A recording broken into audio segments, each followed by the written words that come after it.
वो जो अव्यक्त है जब व्यक्त रूप में आता है, अपने होने का प्रमाण देता है, कभी शिवलिंग के रूप में, कभी ऐसी आकृति में प्रकट होकर जो श्री कृष्ण की छवि लेकर आती है। भगवान जो है वो सर्वव्यापी है, हर जगह कहीं न कहीं किसी न किसी रूप में दिखता ही है।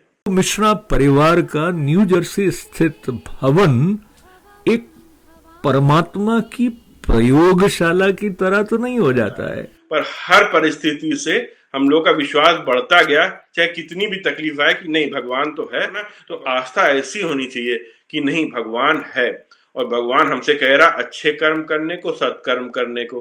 तो ये दोनों चीज को मिला के आस्था आपकी है कि भगवान की वजह से हम चल रहे हैं, भगवान हमको चला रहा है, जहां तक चलाएगा ये भी भगवान की इच्छा है और भगवान निश्चित रूप से सत्य है। आपको 23 में हम चलने लायक नहीं थे, बेड पे पड़े थे, तो बेड पे पड़े थे तो बेड में ही हमने फिर पूजा की।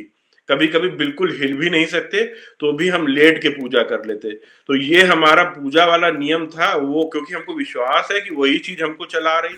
श्रद्धा के ऐसे संकेत उन्हें निरंतर मिलते रहे। जैसे आप स्प्रिंकलर सिस्टम जो होता है उसको विंटराइज कर देते तो पानी शट ऑफ कर दिया जाता है, तो जब उसको शट ऑफ कर दिया जाता है तो उससे पानी आने लगता है और उसके पानी से ड्रॉप गिरती है, उससे शिवलिंग और शंकर भगवान का चेहरा।